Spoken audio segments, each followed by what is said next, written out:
Hello folks, welcome to Let's Read The Forest of Doom. The Forest of Doom is the third of the fighting fantasy game books, like The Warlock of Firetop Mountain. I have played it. Unlike The Warlock of Firetop Mountain, I don't know it as well, so this might go horribly wrong. We'll find out. There's also a kind of a challenge mode in which I believe it can be completed by only getting into combat 3 times. I'm not going to do that in this run through because I don't know how to do that. But if we survive, if we manage it, we might try that. I have actually been challenged to do this by someone. You know who you are. So we might get to it, we might not. Anyway, let's start. The Forest of Doom is a fighting fantasy game book, an interactive adventure in which you are the hero. You can only win by choosing the correct path, finding equipment, avoiding traps and surviving combat. You will need to be as wise as an owl and cunning as a weasel to triumph over the challenges ahead of you. Before embarking on your adventure, you must determine your own strengths and weaknesses with a series of dice rolls. You've been preparing for your quest by training yourself in swordplay to improve your skill and exercising vigorously to build up your stamina. Before making your rolls, you must choose from one of 3 difficulty settings. Let's do that. We're going to do what we did last time. So back to the difficulty settings: Adventurer, Hardcore Hero, and Free Read. Adventurer is as the book would be. Hardcore Hero is as the book would be, but harder. Free Read is how we used to play these games when we were kids and cheat all the time. We're not going to cheat, we're going to play the Adventurer mode. So let's pick that. You've chosen the Adventurer difficulty mode. Before continuing, you must calculate your initial stamina. Your stamina score reflects your general constitution, your will to survive, your determination and overall fitness. The higher your stamina score, the longer you'll be able to survive. Well, theoretically. Roll 2 dice, add 12 to the number rolled. Let's do that. Let's see what we're going to get. That's okay. That could be worse. 21 is pretty good. 24 is the highest we can have, so 21 is a good stamina. Skill is the one we really want, but we'll see. Your skill reflects your swordsmanship and general fighting expertise. The higher the better. Your starting skill is determined by rolling 1 die, adding 6 to the number. This is then entered into the skill box in your adventure sheet. Well, it'll do that automatically. Let's see what skill we get. Hopefully we'll get a nice high skill. We do not get a nice high skill. Your roll of 2 plus 6, base of 6 means your skill is 8. It's still probably doable, but... Your luck score indicates how naturally lucky a person you are. Luck and magic are facts of life in the fantasy kingdom you're about to explore. Starting luck is determined by rolling 1 die and adding 6 to the number. Let's see how lucky we are. We're quite lucky. Your roll of 5 plus a base of 6 means your luck is 11. Great. Now you must choose a potion to take with you. Right. In addition to your other starting equipment, you may take 1 bottle of a magical potion which will aid you on your quest. Each potion contains enough for 1 measure, so use it wisely. The potion of skill and strength will restore your skill and stamina points respectively. The potion of fortune will add 1 to your initial luck before fully restoring your luck points. How nice. Do we want skill, strength, or fortune? Well, restore skill points? Do we lose skill points? I suppose we must lose skill points. I don't remember losing skill points. Strength or fortune? Let us take the potion of strength, just because if we run out of stamina we die. Next you must prepare your adventurer's equipment. You begin your adventure with a sword, leather armour and backpack containing provisions, food and drink to sustain you through the journey ahead. Rationing your provisions is key to a successful adventure. They may be consumed at any time, excluding combat, by accessing the adventure sheet.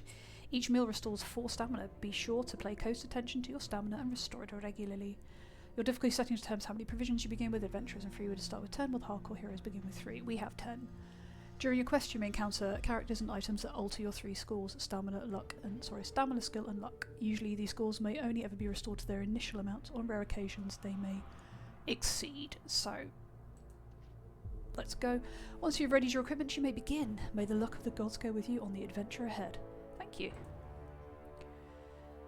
You are an adventurer, a sword for hire, and have been roaming the northern borderlands of your kingdom.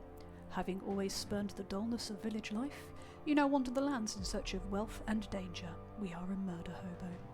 Despite the long walks and rough outdoor life, you are content with your unknown destiny. The world holds no fears for you, as you are a skillful warrior well practiced in the art of slaying evil people and beasts with your trusty sword. Not once during the last 10 days since entering the northern borderlands have you set eyes upon another person. This does not worry you at all, as you are happy with your own company and enjoy the slow sunny days, hunting, eating and sleeping. It is evening, and having feasted on a dinner of rabbit spit roasted on an open fire, you settle down to sleep beneath your sheepskin blanket. There is a full moon, and the light sparkles on the blade of your broadsword, skewered into the ground by your side. You gaze at it, wondering when you will next have to wipe the blood of some vile creature from its sharp edge. These are strange lands, inhabited by weird and loathsome beasts, goblins, trolls, murder hobos, and even dragons. As the flame of your campfire gently dies, you begin to drift asleep, and images of screaming green-faced trolls flicker through your mind. We're disturbed. Suddenly, in the bushes to your left, you hear the loud crack of twigs breaking under a clumsy foot. You leap up and grab your sword from the ground. Great! Chance to kill something! You stand motionless but alert, ready to pounce on your unseen adversary. Then you hear a groan, followed by a dull thud of a body falling to the ground. Is it a trap? Slowly you walk over to the bush where the noise is coming from and carefully pull back the branches. You look down to see a little old man with a great bushy beard, his face contorted with pain. You crouch down to remove the iron helmet covering his balding head and notice 2 crossbow bolts protruding from the stomach of his plump, chainmail-clad torso. Picking him up, you carry him over to the fire and stir the dying embers into life. After covering him with a sheepskin blanket, you manage to get the old man to drink a little water. He coughs and moans, sits up rigid, eyes staring fixedly ahead, and starts to shout. I'll get them, I'll get them. Don't you fear. Gillibrand, Bigleg is coming to bring you the hammer. Oh yes, indeed I am. Oh yes. The dwarf, whose name you presume to be Bigleg, is obviously delirious from the poison-tipped bolts lodged in his stomach. You watch as he slumps down again to the ground, then whisper his name in his ear. His eyes stare unblinking at you, and he starts to shout. Ambush, look out, ambush. Ah, the hammer. Take the hammer to Gillibrand. Save the dwarves. His eyes half close and the pain seems to ease a little, and the delirium subsides. He speaks to you again in a low whisper. Help us, friend. Take the hammer to Gillibrand. Only the hammer will reunite our people against the trolls. We were on our way to Darkwood in search of the hammer, ambushed by the little people. Others killed. The map in my pouch will take you to the home of Yaztremo, the master mage of these parts. He has great magics for sale to protect you against the creatures of Darkwood. Take my gold. I beg you, find the hammer and take it to Gillibrand, my lord of Stonebridge. You will be well rewarded. Biglegs opens his mouth to start another sentence, but nothing comes out except his last dying breath. You sit down and ponder Bigleg's words. Who is Gillibrand? Who is Yaztremo? What's all the fuss about the dwarvish hammer? You reach over to the still body of Bigleg and remove the pouch from the leather belt around his waist. Inside you find 30 gold pieces and a map. Jingling the coins in your hand, you think of the possible rewards which may await you just for returning a hammer to a village of dwarves. You decide to try and find the hammer in Darkwood Forest. It's been a few weeks since your last good battle. Prospect of murder! And what's more, you are likely to be well paid for this one. With your mind made up, you settle down to sleep, having taken back the sheepskin blanket from poor Bigleg. In the morning, you bury the old dwarf and gather up your possessions. You examine the map, look up to the sun, and find your bearings. Whistling merry, you head off south at a good pace, eager to meet this man Yaztremo and see what he has to offer. Now turn over. It's very, very commanding. Your walk to Yaztremo's takes a little over half a day, and you arrive at his stone tower, dirty and hungry. As the tower is set back on the edges of Darkwood, some 50 metres from the path you have been following, it is difficult to find. Finally, you walk up to the huge oak door, somewhat relieved to find that it does exist and that Bigleg had not been speaking wildly in his delirium. A large brass bell and gong hang from the stone archway.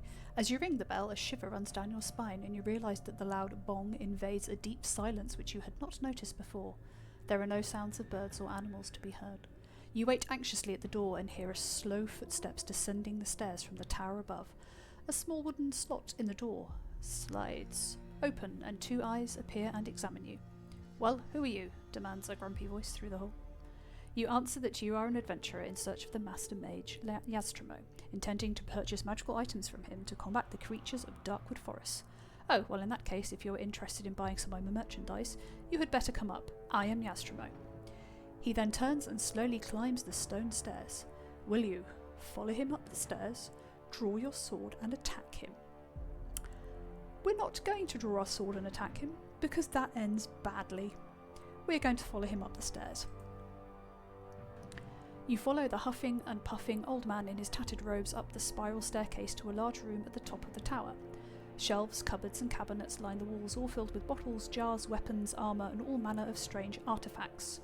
Yaztremo shuffles past the general clutter and slumps down in an old oak chair. He reaches into his top pocket and pulls out a fragile pair of gold-rimmed spectacles. Placing these on his nose, he picks up a piece of slate and chalk from a table next to his chair and begins to write frantically. He then hands you the slate. Ah, now here's where we buy things. Some of these things are really useful, and some of them aren't.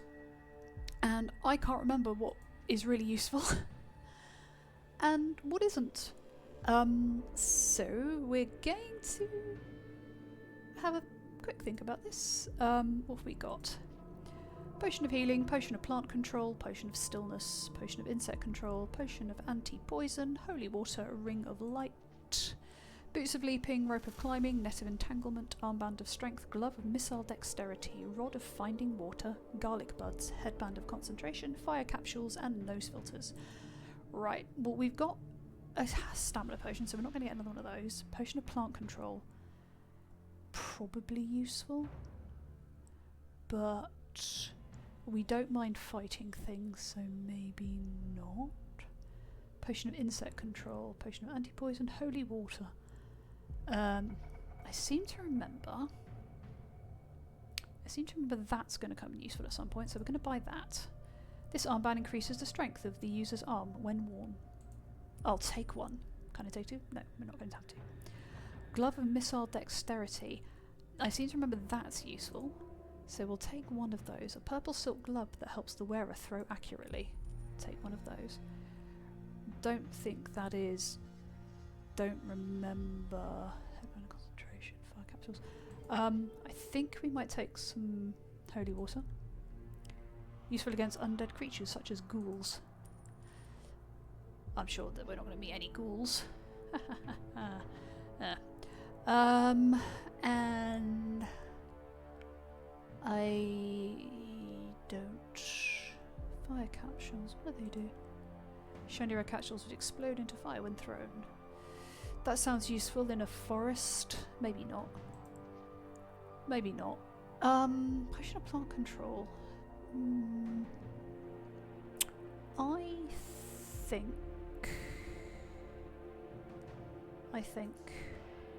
I think I don't know what I'm doing. Let's take a rope of climbing, why not? A magical rope that will help with climbing. Go on then, why not? And everything else we'll just wing it. Oh wait, no. I went too fast. He tells you that all the instructions for use are written clearly on the labels attached to the items together with their suggested use. He sighs and tells you unfortunately the magic in these items only works once, of course, but they are the best you can buy for the money. They are quite cheap. Yastrimo then asks you for the reason for the purchase of the items, and you tell him your story and your decision to continue the quest of the luckless Big Leg. Ah yes, Yastrimo says slowly, rubbing his chin. I heard that the good dwarves of Stonebridge had lost their fabled warhammer. Without it, their king is unable to arouse his people despite the fact the hill trolls threaten his village. Rumour has it that an envious king of another village of dwarves sent an eagle to Stonebridge to steal the hammer, which it managed to do, but as it flew over Darkwood, it was attacked by deathhawks and the hammer dropped into the forest and was lost. Apparently 2 forest goblins found the hammer but could not decide who was to keep it. They wrestled for hours but gave up. Then they discovered the handle unscrewed from the head and the argument was settled. One kept the head and the other kept the handle. When they parted, each happy with his new treasure. Who knows if they still have them, so I'm afraid your problems are doubled. Oh good. I can tell you that the head is made of bronze and the handle is made of polished ebony. Both head and handle have the letter G inscribed on them. You seem to know a lot about this, Yastrimo. If you know this, why can't you just tell me where they are? Your task is not easy. Good luck. Yeah, bugger off. You thank Yastrimo and leave the room by the spiral staircase. Outside in the bright light you notice the dead quietness again. A narrow path leads northwards from the tall grass surrounding Yastrimo's tower into the dense undergrowth of Darkwood Forest. In a few strides you are surrounded by the dark and tangled forest. Stones and knotted roots seem to hide in the shadows, and you can almost believe that they are trying to trip you up. The light fades quickly and the air becomes moist and unpleasant. Deeper and deeper you go into the gloom. Eventually the path forks on either side of a huge old tree. Go west or east? I can't remember which way we're supposed to go. We're just gonna wing it. Let's just pick east. Ah, hello, I remember you. The narrow path continues to cut its way through the tangled forest. Strange animal cries and noises echo throughout the trees. At last the path widens approximately a metre across. Soon you arrive at a moss-covered wooden signpost on top which sits a large crow. The arms of the signpost read north and east. Just as you are deciding which way to continue, you hear the words, "Good afternoon." You look up in the direction of the crow and see the crow looking at you inquisitively. "Good afternoon," you reply, slowly feeling a little foolish. The crow speaks again, asking you which way you are headed. You reply you were looking for 2 goblins. "Small sinewy creatures with brown scaly skin. 1 gold piece will buy my advice," states the crow, confidently. Do we trust a crow? Will you pay the crow for its advice? Ignore the crow and turn north. Ignore the crow and carry eastward. 1 gold piece isn't much. Let's see what the crow has to say. You put the gold piece on top of the signpost as requested by the crow, after which it says, "Go north." You ask the crow, how does it know? How does it know to go? I think it's probably just going, yeah, north's a great direction, just go north. You ask the crow why it needs gold pieces, and it replies it needs 30 gold pieces to pay Yaztramo to turn it back into a human again. This is why we don't attack him in the beginning. I think he turns you into a frog. You bid the crow farewell. If you wish to go north as advised by the crow, turn to 8. If you wish to continue eastwards, turn to 239. Let's do what the crow says, shall we? Walking along the path, you hear footsteps and arguing voices ahead of you. If you wish to meet their owners, if you would rather hide in the bushes. Let's meet the owners. I'm sure they'll be friendly. They're not friendly. These people are not friendly, but they are goblins. No, they're not. They're hobgoblins. Anyway, you draw your sword and prepare to meet the owners of the arguing voices. I like how drawing our sword is our first response, not just wait and see who they are. 2 tall, spindly creatures appear clad in tattered cloth over which they wear chainmail jackets. They see you and instantly stop their argument. They are hobgoblins and draw their swords to attack you. You must fight! Oh, great, I've been waiting for this for ages. First hobgoblin, you must fight. Let us fight. Let us roll dice. Let us miss. Let us fight again. Let us... Hooray! You hit the first hobgoblin. Great. Fight, luck, or escape. Let us slay these goblins. Or not. Let us completely muff this every single time. Oh, I think it hit me. The first hobgoblin hits you, of course it does. Oh. This is going really well.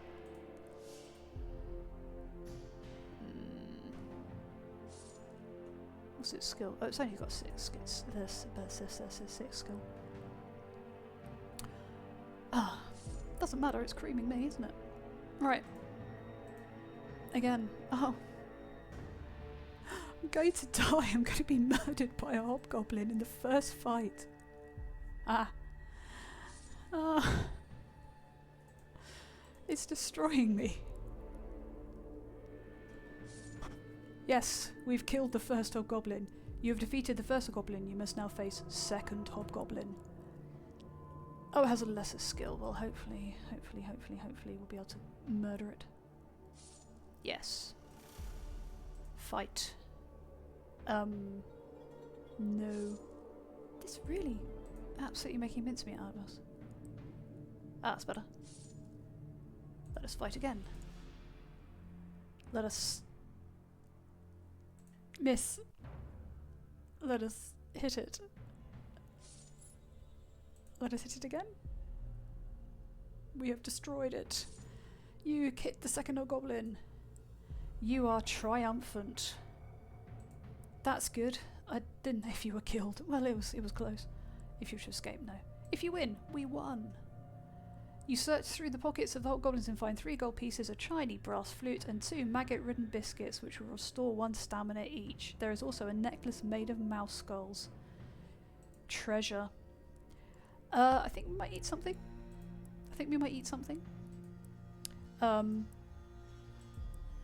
How do I eat something? No.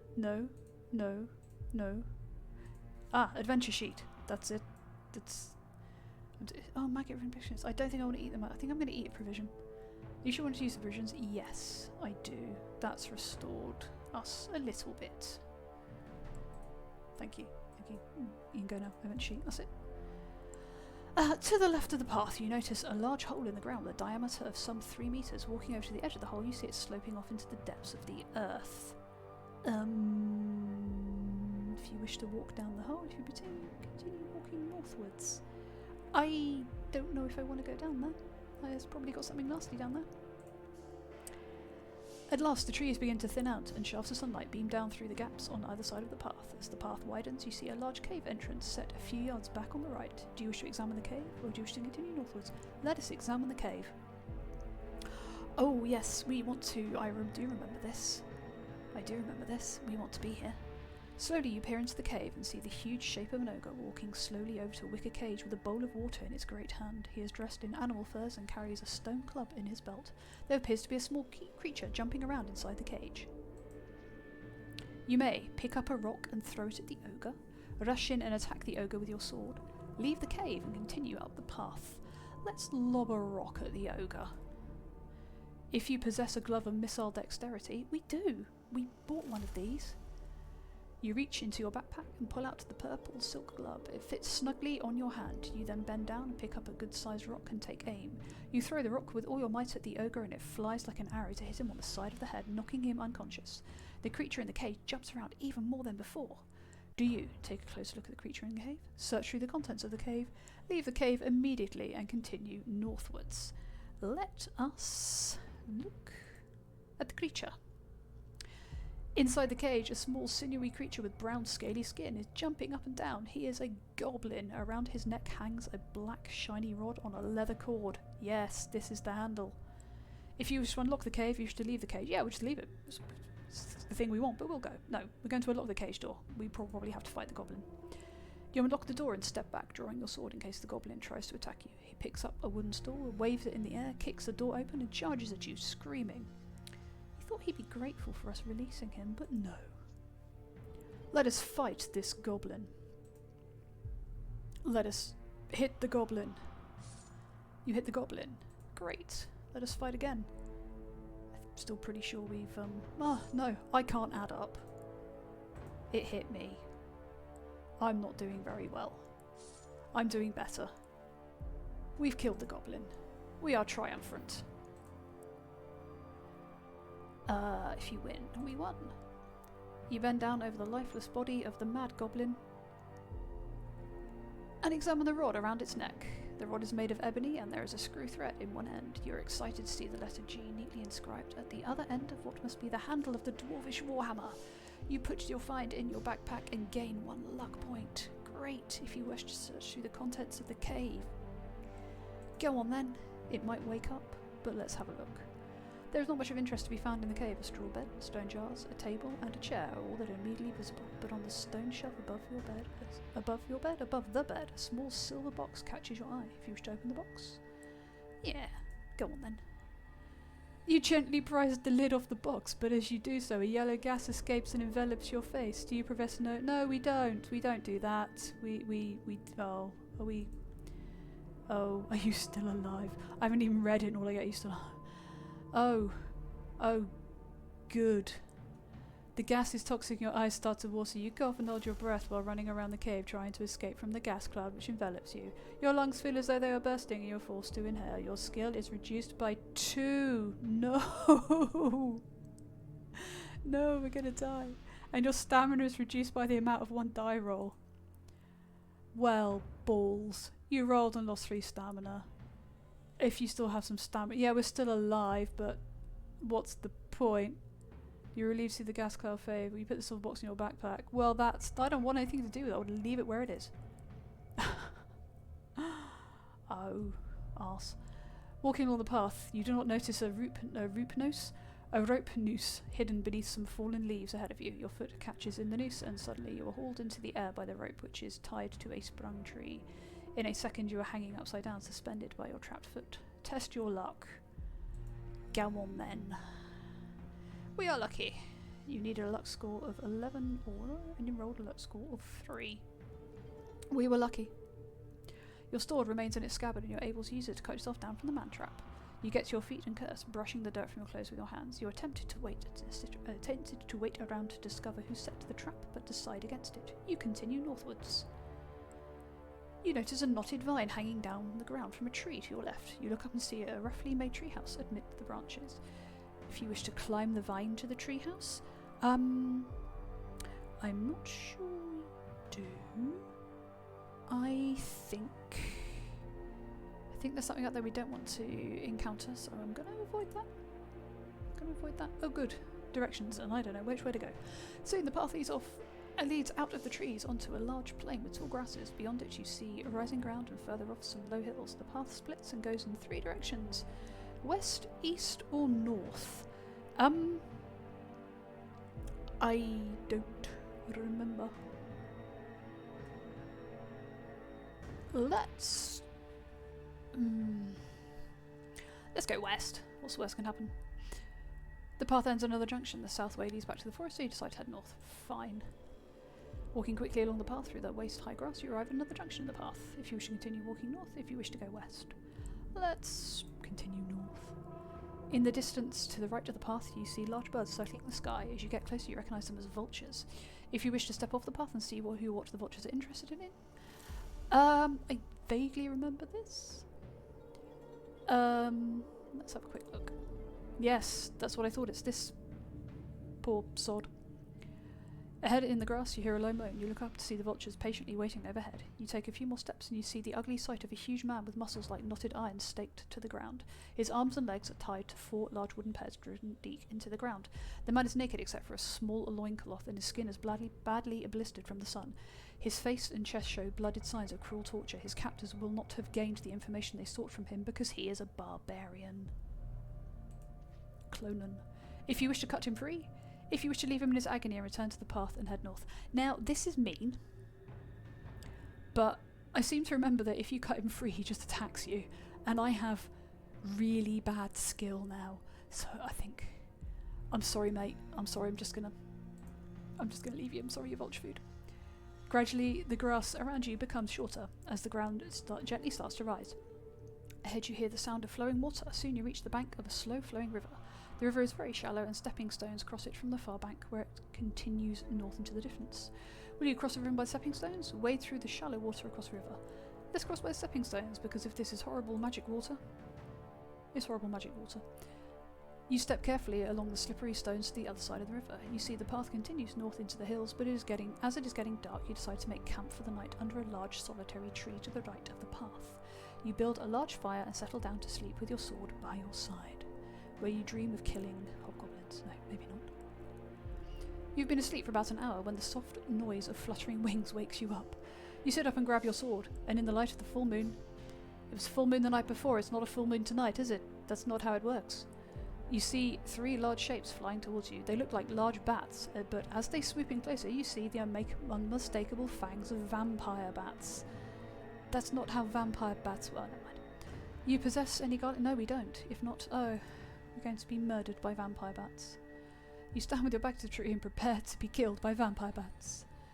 If you fight them one at a time, you fight them one at a time as they swoop down upon you. Okay. What's our... See, my skill is now 6. Oh.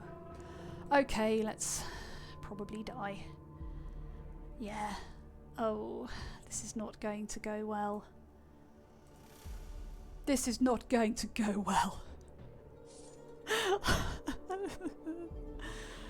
Oh, we're gonna die. Ah. Got you. I still think we're going to die. Let's see. Oh, we got the first bat. You've defeated the first vampire bat. You must now face second vampire bat. Oh, it's got the same skill as me as well. Oh, well.